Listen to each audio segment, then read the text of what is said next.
Hey guys, in this video I will show you how you can use different nickname or name on Discord server. So for example, if I want to have basically other name on Gaming 2, I can change to whatever I want, right? So what you need to do here, if you want to have different names on, for example, Discord servers, you just need to press on Discord server that you want to change a name, and then press this arrow down button and then go on server settings.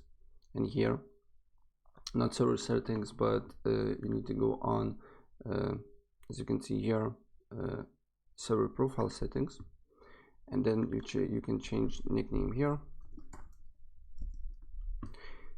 press save changes, and as you can see here, if I write something here, it says test2. But if I go on another server and write something, as you can see here, my name is different here. And if I go on this one, my name is different on another server, right? So guys, that's pretty much it what I wanted to show you. And if I helped you out, please press like button and subscribe for more. Take care. Bye.